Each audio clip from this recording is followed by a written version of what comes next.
Welcome back, everybody. We are so excited to chat again with Tammy. And if you didn't catch her previous episode, she talked about her sweet son Cody. And so, welcome back, Tammy. Thank you so much for coming on and having a good conversation about how to help after a loss like the one that you had. So welcome again. Thank you. Thank you for having me. So, Tammy, can you just really quickly, can you give us a little bit of a synopsis of what happened to your son Cody and when he was born so that everybody kind of understands the time frame that we're looking at right now? Yes. So Cody was born September 27th, 1995. He passed away December 1st of 1995. He passed of SIDS, which is sudden infant death syndrome. I lived in Washington State at the time. He is buried up there. So yeah.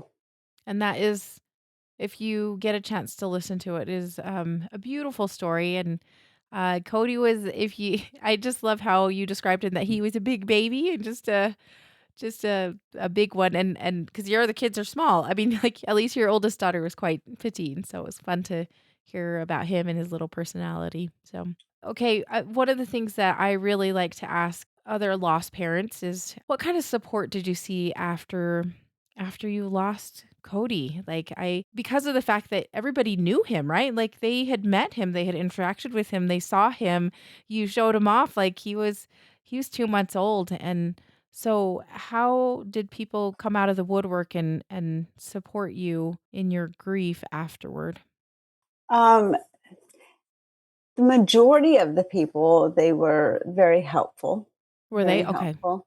Um, there was, some people that just kinda didn't ask questions, they kinda stayed away, or they would ask, "Well, what did you do?" Oh, You know? Oh, yeah, you would get looks, you'd get looks because there's not enough education, yeah. people don't understand that things happen, you Yeah. know? So but I needed something quickly. I needed support quickly. And so he passed in December, and I frantically, we didn't have Google, we didn't have computers, we didn't Mhm. have cell phones, Mhm. we Mhm. had a phone book. Yes. Yes. So I looked for support groups as Mhm. fast as possible. And so I went to a support group, and men and women, they grieve differently, and they grieve at different times, different ways. So I needed that right away. He didn't need that right away. Yeah. His dad didn't need it right away like that. So couldn't fault either one of us. So I went, and it happened to be a candlelight. And so I was like, oh, this is not what I need. I need somebody to talk to. Yeah. Yeah. Okay. So that was a big group. That was a mixed group of, older children and, Oh, adult children. So that still, it was still a group, yes. they, and then I did find a SID support group, which was not many people. Yeah. Majority of the time, I was the group. There Okay. was not a lot of people. But the person that was running the group, I'm still in contact Oh, to really? this day. Um, it was very helpful Yeah. because I had somebody that understood, Mhm. and no matter what I said, how long I cried, they listened. Yeah. And sometimes just sitting there listening helps. Yes. Just being present and holding some time and space to hear your words and acknowledge that he was alive and he was a person. Yes. Because sometimes, if you think about it, if you start talking about your child and this person's like, oh, she's talking again. Yeah. I don't want to hear it. You know, just for that 5-10 minutes, it's a bother to you. But just imagine what that person's having to live with for the rest of their lives. They have to carry it with them for the rest of their lives. They're only asking for a few minutes to listen. Yeah. And that goes so long that goes so far for us. I don't know about you, but it goes so far when you are Yes. willing to listen. Um, Yes. so that support group, and you just don't ever I don't ever think about how difficult it was or was back then to find resources. And I mean, thank goodness for the internet now, right? To be able Yeah, to the card catalog was yeah. you had to go find the card catalog. Yeah, exactly. So it's nice to have the resources we do nowadays so quickly available, Yes. and to be able to reach people all around the world because, when you said I might have been the only one that was there at the group sometimes, and that's true. Nowadays, you can find people all over the world that have unfortunately gone through this but can glean some support and some community around something that has happened. So, yeah. So I that is think it's wonderful. I yeah. think it's so great because, you know, it's either people have to be quiet about it and not talk about it Mhm. or find places, and the internet does help, with having the Facebook, and they have podcasts, that they Yeah. have other groups that they can be involved in, and it helps Yeah. because if people can't talk about it, that's depression sets in.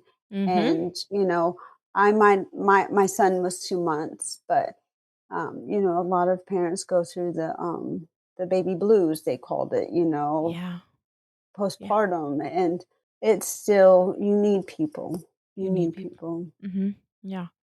Did you feel like that you ever had the baby blues? I know that you said you were numb, and, I guess it is a very it's all very gray, right? Like, you probably obviously from grief, but then do you think that you had any postpartum depression, along with that? Don't I don't think I did in that aspect, but I had heavy arms, meaning Yes. my arms needed to be filled. I felt that loss. I felt I couldn't be around babies' boys. I couldn't be Yeah. around, now girls, it was fine. It was fine. It Okay. it was boys, I had a problem. I Yeah. I couldn't buy boy clothes. I couldn't look at boy clothes. I Nope. Nothing. Yeah. And I have his clothes that he wore, and I have his stuff, and I even have the blanket that he my grandmother crocheted for. And it might sound a little not disgusting for other people, but for me, it's okay. He had kind of spit up on it. And I have it in a bag, of course. I have it in a bag, but I don't look at it every day. It's in his little hope chest. But I have the outfit that they had to cut off of him at the hospital, Yeah. and I can smell him, Yeah. and I don't want that smell to ever go away. It's been 28 years this past December, and December 1st needs to be wiped off the calendar. So so it's just hard, and I think the anticipation is harder to get to that day than the Yeah. day itself for me. Yeah. I can't just go to Washington and put flowers on his grave. I'm in Ohio now, so, Mm. um, it's not that easy for me to go to his grave and see him, but I have family members up there that do that for me, and Good. it's wonderful. They send, just for this Christmas, they my cousin went up there and put flowers on there, Oh, and good.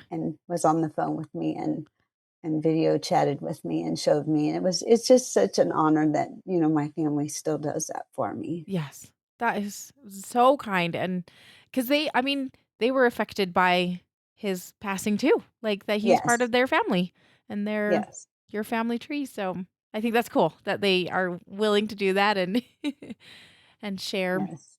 Okay, one of the things that I was a little shocked about, and 'cause one of the things that I like to ask about is, what are some things that are good to say and helpful? And you've talked about some things that were very supportive. I am wondering, one of my favorite things to ask is, what are some things that you shouldn't say to somebody that's lost a baby, especially from SIDS? And you said a couple of them. in the first episode, and I was like, "Ah." And you're right, like, I think it probably back in the day and even now, there's more education for sure, but I feel like there's still, there's a lot of people that don't understand what happened or they don't know how to react, and so can you tell us some things that are probably best left unsaid in this type of case, and maybe some things that people said to you that were really hurtful? So just people can be a little bit more aware. This is just a little education portion so that we can all be a little bit better. So the one thing that was said the day that he died was when my husband at the time got his paycheck, and they said, "Well, at least you didn't have time to get attached." Yeah, I And that was the yeah, that yeah, was the worst. yeah. The other thing is people have lost, I know for me, speaking for myself, is fear. Your body reacts and you have this feeling, and I make it the way it sounds or what it looks like in a picture would be if you're standing on a cliff Mhm. and you're about to fall off, and how your body feels. Somebody tells you, well, just back away from the cliff, then you won't feel that way. It's like they don't understand when it comes to certain things. Yeah, When this happens to you, you have no control. yeah.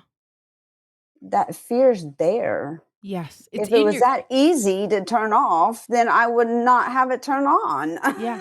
Yeah.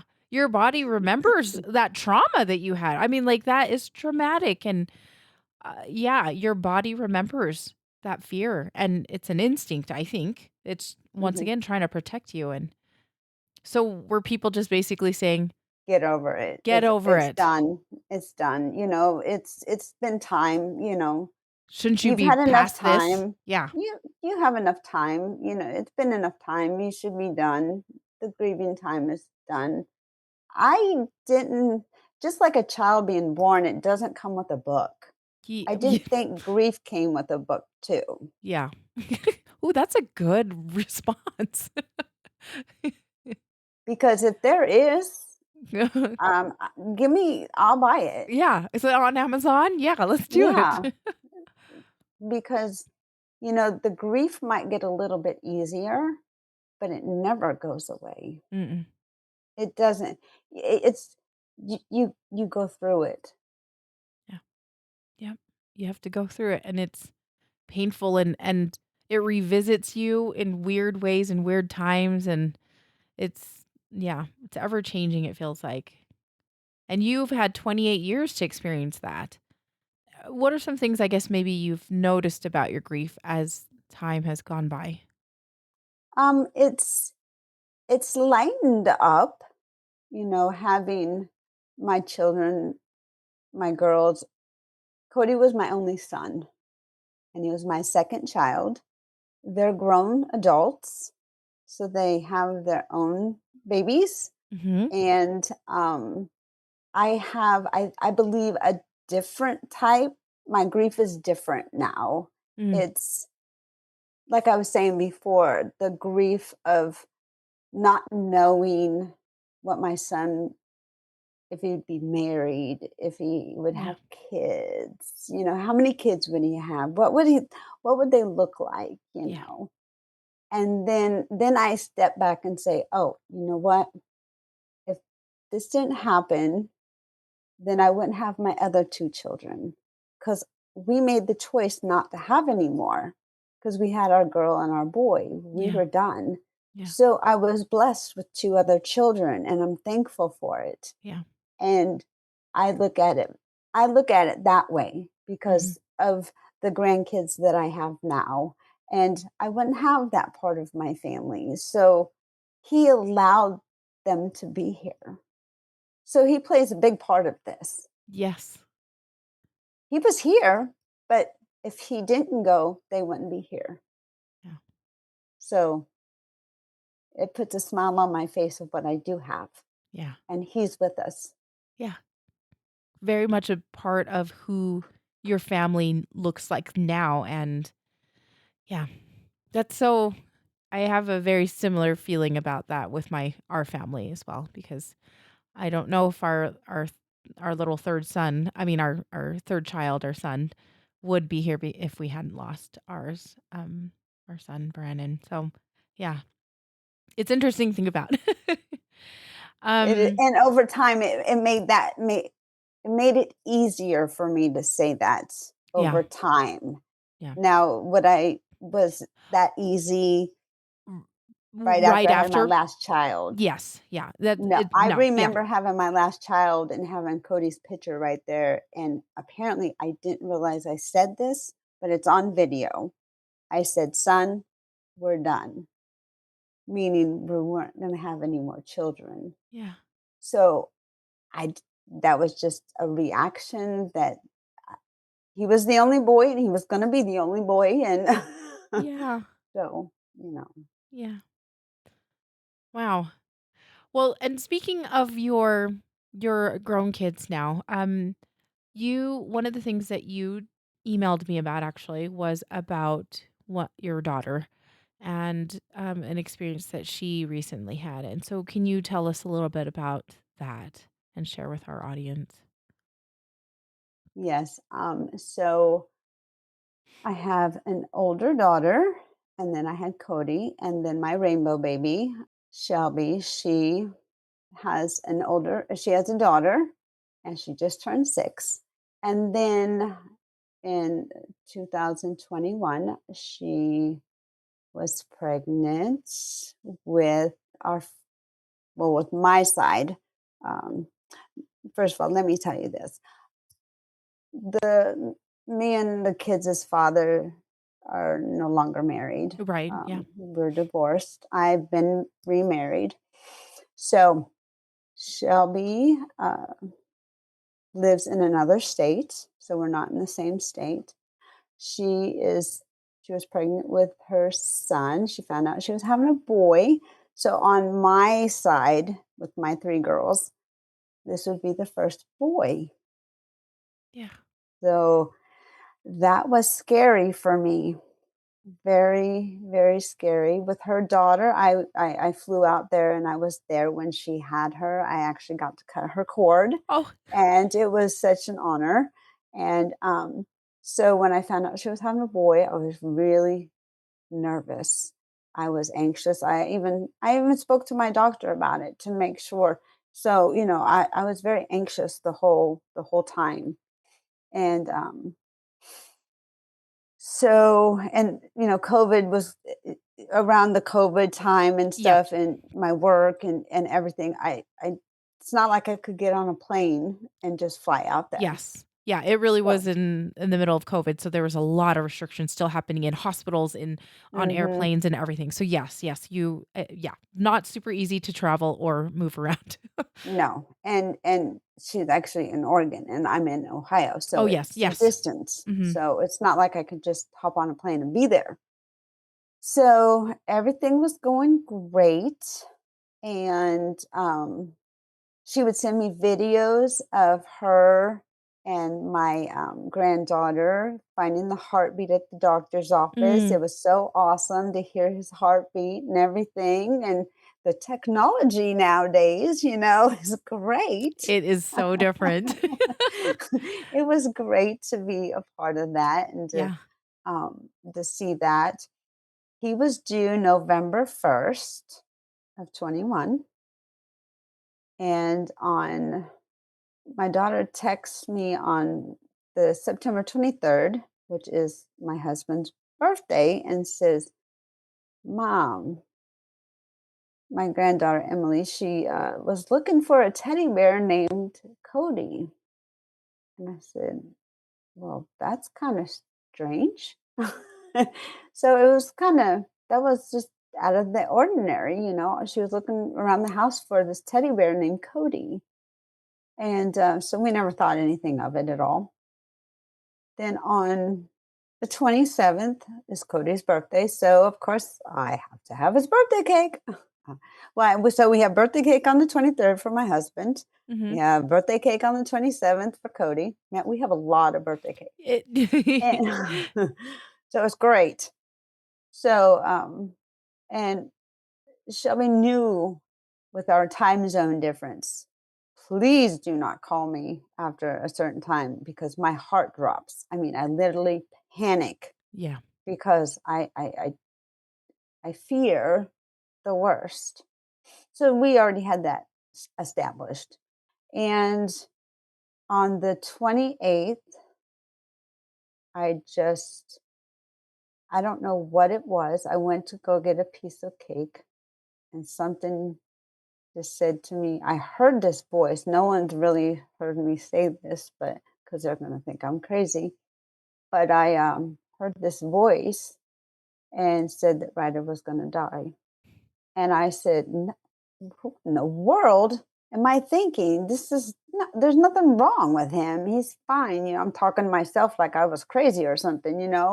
And so I got my cake and I sat down and was watching TV. Everything was fine. So that night I went to bed and, I was asleep and my phone rang Hmm. and my heart just literally went into my stomach and I was like, okay, no, maybe it's not going to ring again because I missed it.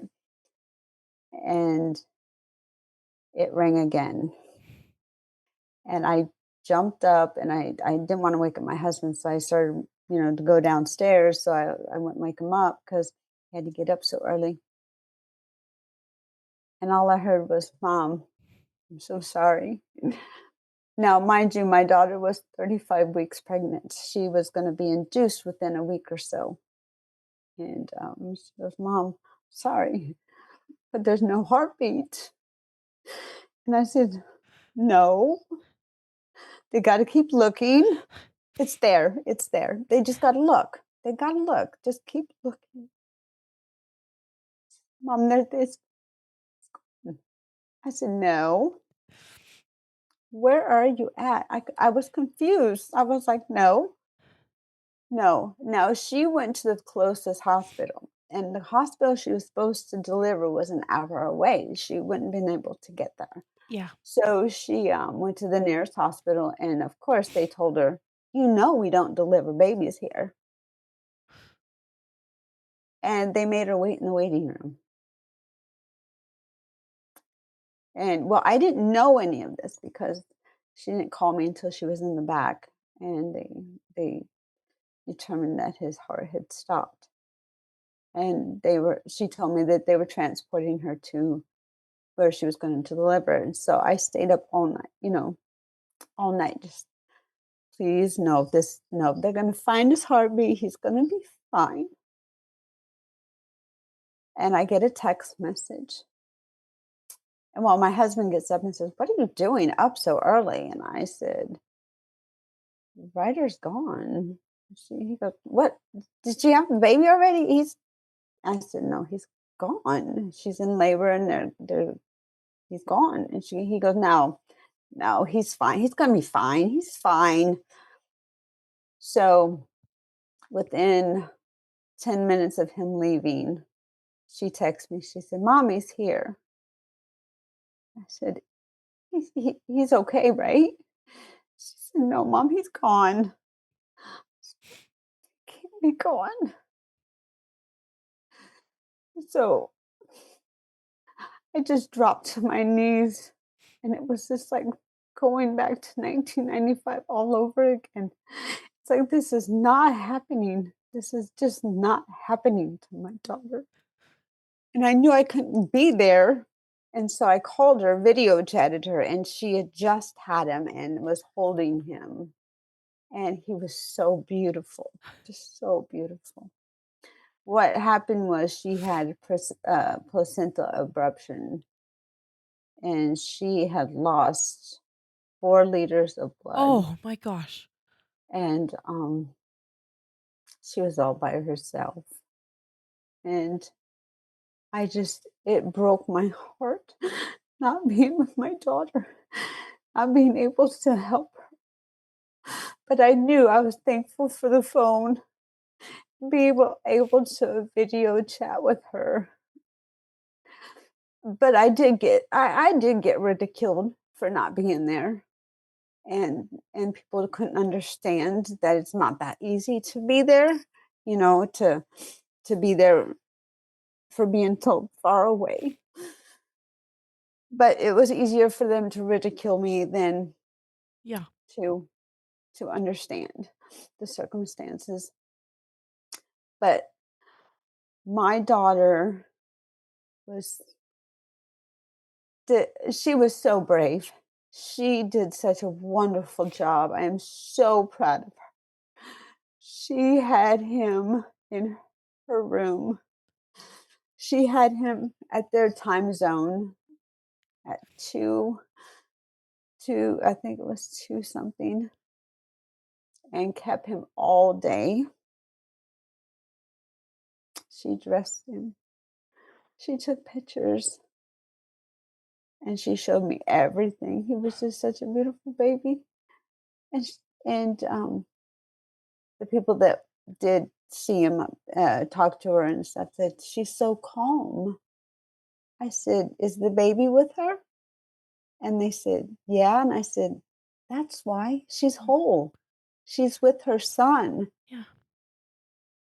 You have to understand when she's with her baby, it's okay.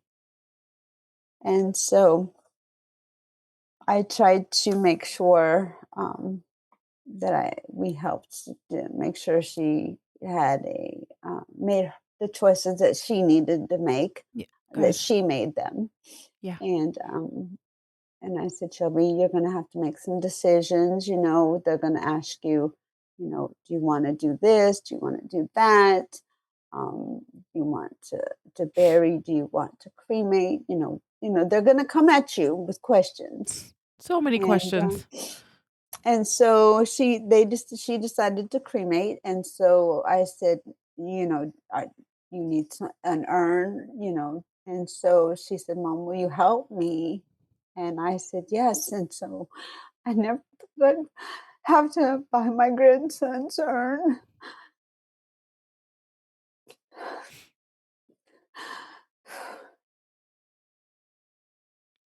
That was hard.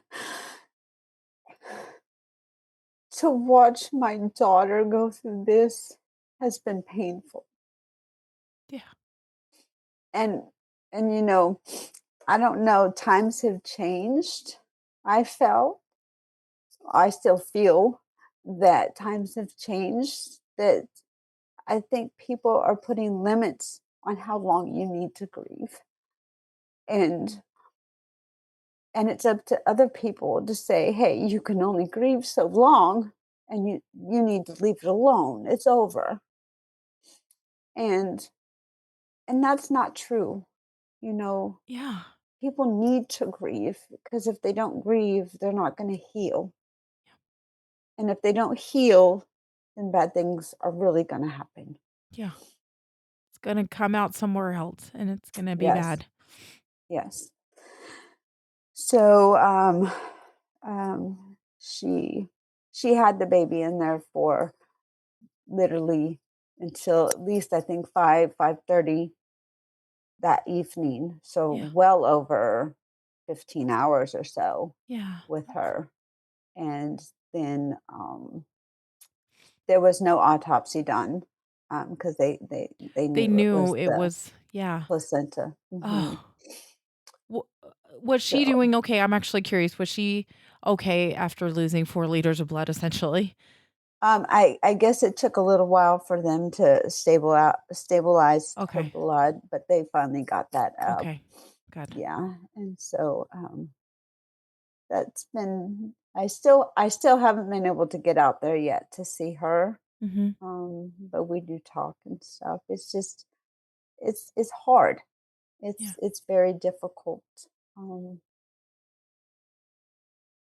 and when people don't want to talk, I don't want Ryder to be forgotten, and and he was a human being. Yeah. So my husband and I took Ryder's heartbeats and we went to Build-A-Bear, Oh, and we got 2 bears, and we put his heartbeat in each of the bears for my granddaughter and my daughter. And I, I was told, not so great. oh, From Yeah. Some people don't think that talking about it, seeing pictures, or allowing him to exist is a good thing. yeah, And I said, I would give anything to have my son's heartbeat, to hear it yeah, at any time. And my daughter has that to hold on to.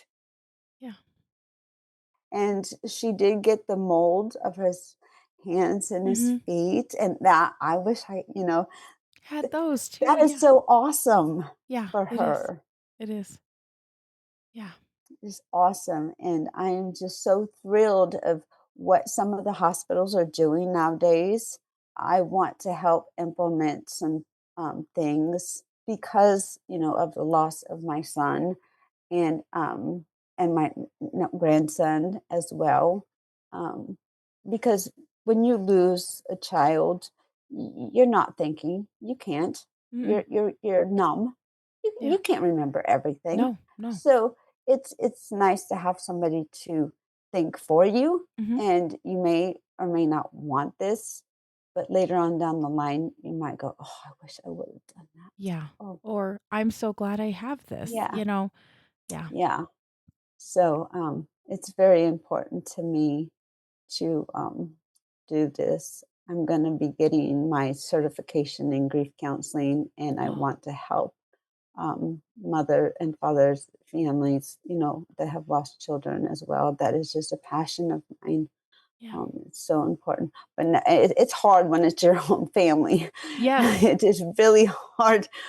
Um, Other people, it's I just it's easy to have sympathy for people and harder to have empathy for people, and Mhm. people need to realize, sometimes if you haven't gone through it, just have a little sympathy.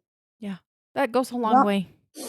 you don't have to have empathy because you don't know what they're going Yeah, through, but yeah, sympathy is a lot. yeah. It does go a long, long way. Oh. I when you emailed me and told me that your daughter had lost and you had lost, and I can imagine that all of that was just when you found out she had lost her baby, that probably brought up so, so much for you, and, um, kind of made them all fresh again, I think.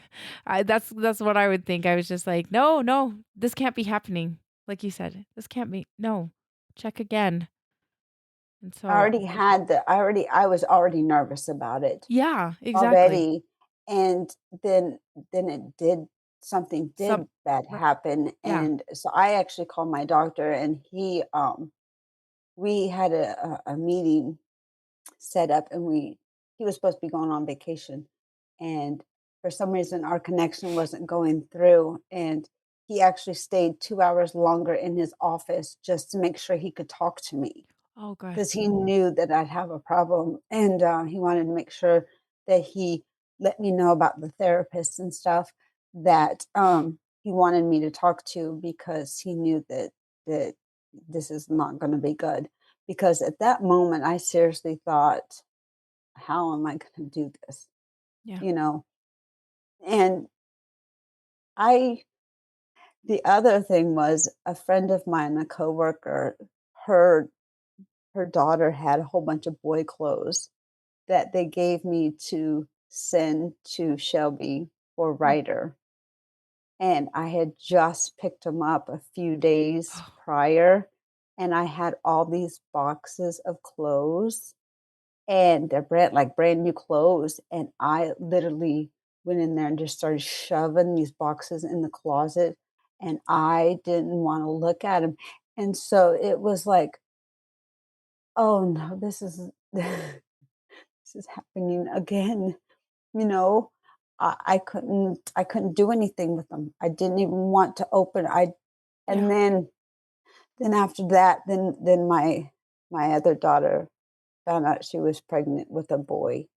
I mean, literally, that was September. My daughter was due in January with like it was a girl. Well, actually, tomorrow's her birthday, and then my youngest daughter found out she was having a boy, and so Mhm. it was like back to back, and I was like, it was so Nerve-wracking. scary. Yeah, yeah. Yeah, and then my oldest daughter in, October of '22, I was with her, and she had to have an emergency C-section because I had to tell the doctor to do a C-section because there was something wrong, and the baby came out lifeless, and I was like, "Oh, please, please, no, no, not again, not again, please." He got stuck, and they weren't doing anything. They just kept having her push, and the baby was stuck. And so it was like, okay, we need to just breathe. And so I've been, talking with Shelby and, talking about Ryder and Emily's, I talked to her not too long ago. She goes, I just miss my brother. Mm. And the hospital was so sweet. They gave her I think it's a fox that weighs the same amount As as writer. Ryder did, and Yeah. he was 4 pounds, 3 Oh, ounces, and he's 18 inches little. long. Oh, he was tall. Yeah, Oh. yeah. He was gonna be on well, he still had if he would have stayed in for Yeah. another month or so, he would have, Oh, he gained would've his weight yeah, then. exactly. They put on so much Yeah, weight those last few weeks, and so yeah. But, yeah, so trying to just get through, that is and making things positive for me. I do things that is positive. yeah. I like making stuff and doing crafts and I told Shelby, I said, you can be a person that can talk to other people with that's had the placenta abruptions and Yeah. you know, and then I'm just here for you to talk to me if you need somebody to talk to because I do empathize Yeah. with you Yeah. and I don't like seeing my daughter hurting. Yeah. No, it's yeah, you don't want to see your kids suffer, and the fact that you have been through something similar and can be there for her is so, so helpful.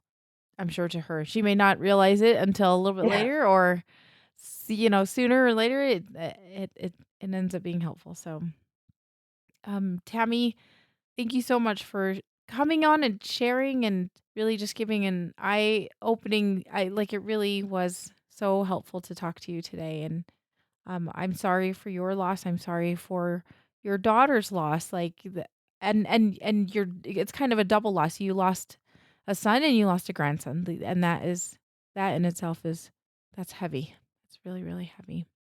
Thank you.